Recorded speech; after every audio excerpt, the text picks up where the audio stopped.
Since the nanosecond that Judge Aileen Cannon was assigned to oversee the classified documents case against Donald J. Trump, questions have swirled repeatedly around whether she should have been assigned to it. Now there's brand new reporting in the New York Times that reveals that even her own colleagues didn't think so and questioned whether Judge Cannon was right for this case. According to the New York Times, just after Judge Cannon drew the assignment, quote, two more experienced colleagues on the federal bench in Florida urged her to pass it up and hand it off to another jurist, according to two people briefed on the conversations. But the Times reports, quote, Judge Cannon, who was appointed by Trump, wanted to keep the case and refused the judge's entreaties.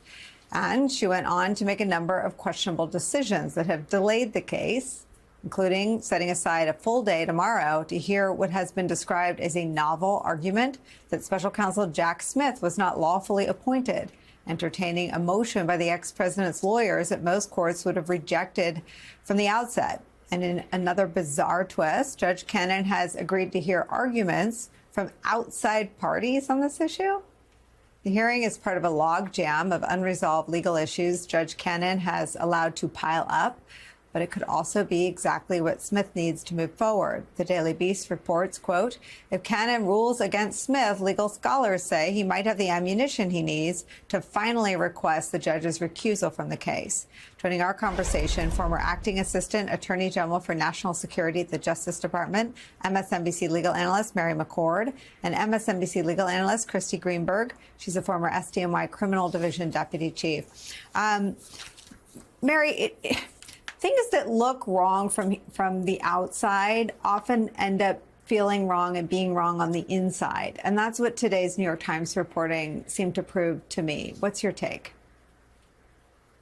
So it's interesting to me, Nicole, because I have actually said publicly a few previous times that if Judge Cannon were in a district with more judges around her, you know, she's the only judge in her courthouse, that probably a more senior judge, a mentor type judge, would have kind of pulled her aside early on and, you know, helped to guide her if she was going to keep the case, help to guide her on things like how to handle a case of this type of a high profile case, how to handle CIPA, Classified Information Procedures Act hearings, you know, all of these kind of things. And so now today we're learning that not only did some senior judges pull her aside to try to give her some advice, but some of that advice was maybe you shouldn't take this case at all. It's extraordinary to me that this is being revealed. I mean, this is not the kind of thing that judges usually talk about, but it is common for more senior judges to reach out and try to help more junior judges on how to manage particularly a case like this, but even to how to manage simpler cases. So I'm not surprised to learn that that happened. I think it makes it more dramatic here because the reporting is not just that they tried to sort of advise her on how to manage this case, but also advised her not to manage it all, to not take it. And she, as is quite clear, refused that. And so for all of the times that I think some of us have tried to give her, not everybody, a little bit of the benefit of the doubt that she's not just biased, but she actually is sort of struggling because she doesn't have a lot of trial experience and she's trying to be extra cautious. This certainly, if this reporting is true, indicates that she really wanted to stay on that case, which I think adds to the, you know, adds to the arguments that she has got a bias here. Christy, I've never sought to give her the benefit of the doubt. I believe she has displayed her bias and her incompetence. I don't think she's overseen any trials, maybe one or two, certainly not any involving classified documents. But lest anyone think this is a partisan issue, here's who told her to step away. Quote, the chief judge and appointee of former President George W. Bush is said to have made a more pointed argument. Quote, it would be bad optics for Judge Cannon to oversee the trial because of what had happened during the criminal investigation that led to Trump's indictment on charges of illegally retaining national security documents after leaving office and obstructing government efforts to retrieve them.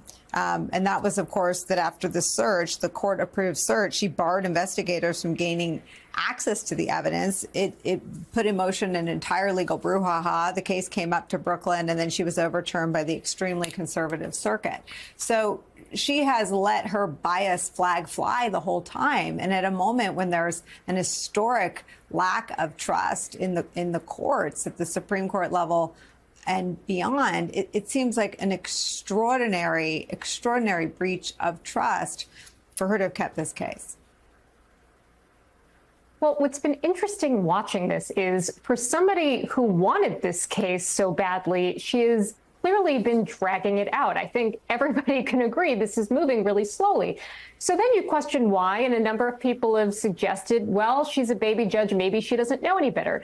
But you look at something like what's happening tomorrow, this argument about whether or not Jack Smith is, had the authority to be appointed by the Attorney General. Like, there's Supreme Court precedent saying that there is clearly statutory authority to have appointed a special counsel. Like, there's a Supreme Court case on it. There are other cases on it. Brett Kavanaugh has written about the fact that this is a practice dating back to 140 years. And yet she's got a hearing on this. She's letting outside parties talk about it. She's got a full schedule. So every baby judge knows that a district court judge has to follow what the Supreme Court said, right? So this is not ignorance. At this point, she is intentionally dragging this out. And then the question becomes why.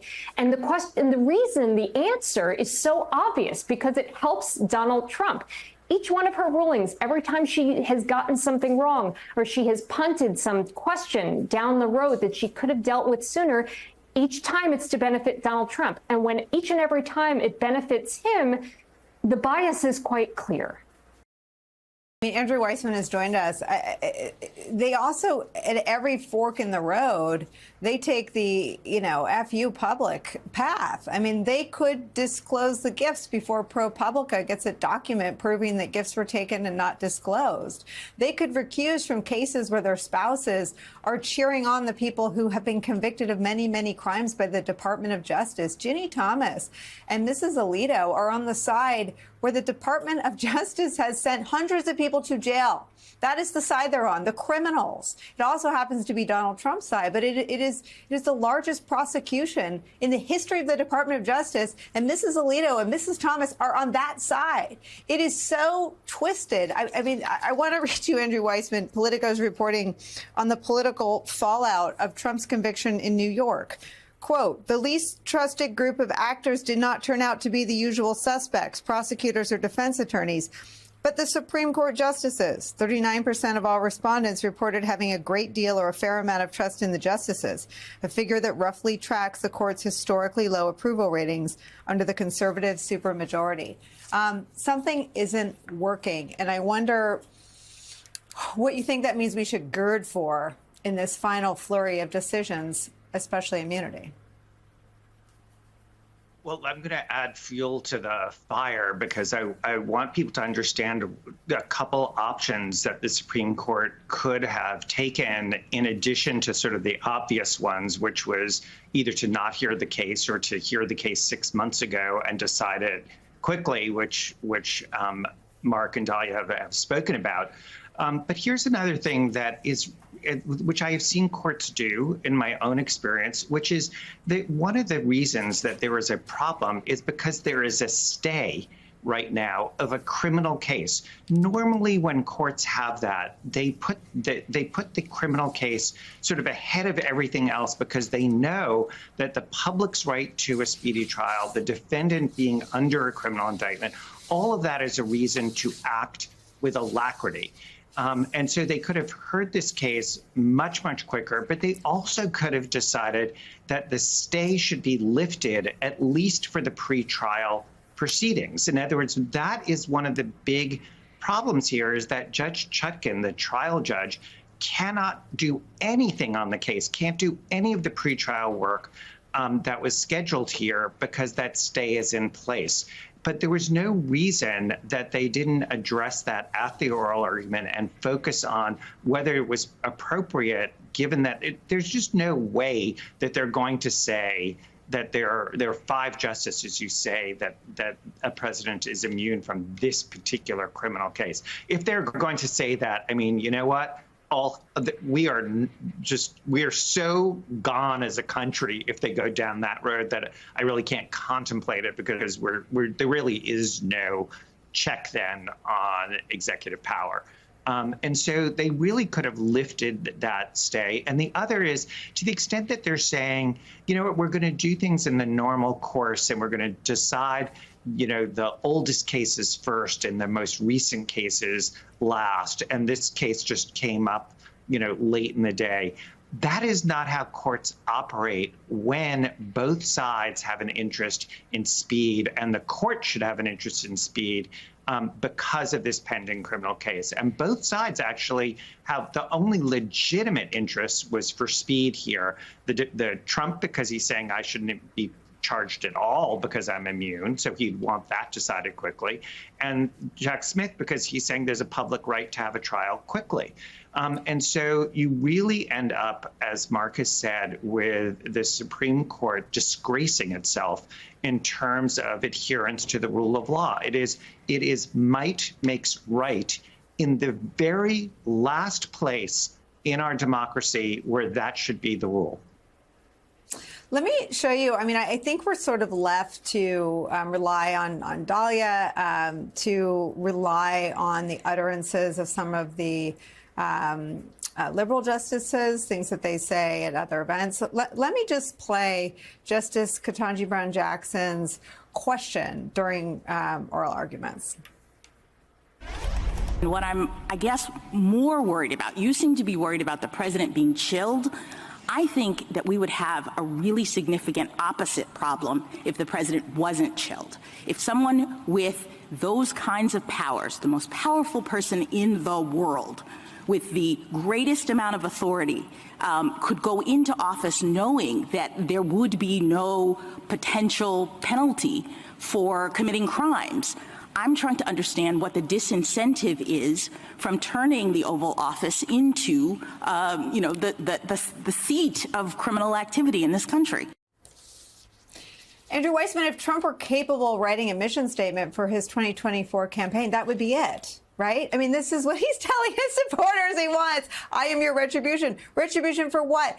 To be pardoned and to pardon myself, to be there to exonerate myself from the consequences of the crimes I committed. I mean, that is what it's all about. And I feel like when a justice says something is the opposite, we should hear them, because I feel like that is as clear as anything that was uttered during oral arguments, Andrew.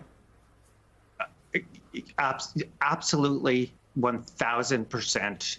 And it tells you how far we have come when you look back to the decisions during, for instance, the Nixon era, where there was unanimity with respect to the role of the court, that the court is a separate institution and is vital to checks and balances. And what you're seeing on the part of the court and on the part of the legislative branch in Congress is capitulation. This is the razor's edge of autocracy, and it is almost unbelievable that Ketanji Brown Jackson had to say that, and that it wasn't a given, given the court's precedent, as Mark pointed out, and that we are at this place. And just to be clear where we are, it does not almost matter if the court writes a big flowery decision about how presidents are not above the law. That is irrelevant, because what they have held de facto is this president is. And everything that happened on January 6th is being whitewashed by the fact that they have sat on this case. The nation's highest court in the land today making news for the work it did not do. A slew of decisions still pending on some of the biggest questions and issues facing our country. Things like abortion and guns, to legal accountability for the January 6th insurrection. And of course, the question looming over a presidential election, a question with the power to make or break our very democracy. Is Donald Trump immune from prosecution for crimes he committed while serving as our president? In other words, American presidents, now kings. The federal election case brought by special counsel Jack Smith has been on hold for more than 6 months now. That in itself a victory for Trump, as he uses every lever of the justice system available to any criminal defendant to his advantage, with a single goal: to avoid standing trial before the election in November, at which point, if he prevails and is elected, he can dismiss the felony counts he faces for attempting a coup. As we have pointed out on this program before, every day that goes by without a decision one way or the other from the Supreme Court is a victory for Trump. It's a day that Trump gets closer to his goal. It's a glaring delay for many other reasons as well. There's the fact that not one but two of the 9 justices are facing calls for recusal. One whose home flew a flag that was also flown by the January 6th insurrectionists at the Capitol on his property. The other has a wife who was actively involved in urging state legislatures to overturn Joe Biden's victory and change the election result. There's the facts at hand in the case itself, the legal questions. As an op-ed in the New York Times points out, quote, Trump's lawyers put together a set of arguments that are so outlandish they shouldn't take much time to dispatch. Among them is the upside-down claim that because the Constitution specifies that an officer who is convicted in an impeachment proceeding may subsequently face a criminal trial, the Constitution actually requires an impeachment conviction before there is any criminal punishment. That gets things backward. The Constitution confirms that impeachment is not a prerequisite to criminal prosecution. And yet Trump's lawyers continue to take the untenable position in response to questioning that a president who orders the assassination of a political rival could not face criminal charges absent impeachment by the House and conviction in the Senate. It does not take weeks to explain why these arguments are wrong. We also know that the court is entirely capable of moving quickly if and when they want to. In the other big case involving the ex-president and the election this year, on the question of whether Trump could be on the ballot at all because of a clause in the 14th Amendment that bans insurrectionists from holding office, the Supreme Court was super speedy. It delivered a decision just 2 months after Trump's appeal to the Supreme Court. The New York Times reports this as well, quote, in addition to the disqualification case, 2.5 years ago, the court scheduled a challenge to the Biden administration's test or vaccinate policy 2 weeks after the justices decide to hear it, and then issued a decision invalidating the policy less than a week later. Add to that the fact that the court heard just 61 cases this term. That's what the Wall Street Journal says is, quote, close to a historic low. So a pattern exists, has emerged. Speed, something they're capable of, something they've done very recently. It's a priority for them if and when it benefits Donald Trump and his MAGA movement. Supreme Court tipping the scales in favor of Donald Trump is where we begin today. Senior editor for Slate, host of the Amicus podcast, Dahlia Lithwick, is back with us. Plus, voting rights attorney, founder of the site Democracy Docket, Mark Elias, is here. Our friend Andrew Weissman will join us in a couple of minutes. Dahlia, tell me if we're asking the right questions. Why do we think they'll be done on a normal schedule at all? I mean, are we sure that we're looking at the right chunk of the schedule? Could this go into July or August? I mean, I think it's fair to say that they are on target-ish to be done either next Friday, a week from tomorrow, which is formally when they're supposed to be done, or to maybe bleed into a little bit that first week of July, which has historically happened when they can't get to all their cases at the end of June. The notion that the Chief Justice might let this kind of lurch on into August, I think, is probably beyond belief. But I think that it's really important to understand that even though there's only 19 remaining cases, you could sort of reach into the bag and pick any 3 of them, and they would be the biggest case of the term. This is such an incredibly drama-heavy docket that, you know, when you've got guns and the EPA and abortion and, you know, January 6th and immunity and content moderation, it's all there. And so, of course, they're having a hard time getting it all done. They bit off way more than they could chew when they took all these cases in the first place. I mean, Dahlia, they've made fools of anyone who thought that they would see the national interest in deciding presidential immunity in a timely manner. Any visibility into where that is? Is it done? Is it written? Are they sitting on it? Are they briefing stakeholders? I mean, what do we know anything about that decision? I don't know anything, and I haven't heard anyone who has asserted that they know anything. I think it's certainly possible that we have a dissent or an opinion that's taking an awfully long time to write. And again, the Chief Justice, we always have to say, he can't put anyone in the naughty boy chair. He can't say to anybody, turn in your work on time. In some sense, we are all at the mercy of the person who wants to run out the clock in this case. Mark Elias, what Dahlia describes exacerbates an existing problem, and it's not the media coverage of the court. It is the way the court functions and the way the court seems to relish the public's perception of it as lacking ethics, lacking transparency, and being a willing partisan player. What do you make of what's coming down? I mean, what's ahead of them seems, if you wanted to orchestrate a final 2, 3, I'll be amazed if it ends in sort of a normal, timely way. If you wanted to orchestrate something to give the public the perception that you're putting your finger on the scale politically, this is exactly what you would do. Yeah, I don't know how you could say that they didn't put their finger on the scale politically with respect to the immunity case. I mean, let's just start at the beginning. There was an immunity ruling against Donald Trump that went to the D.C. Circuit. The D.C. Circuit affirmed it and wrote a very thoughtful opinion.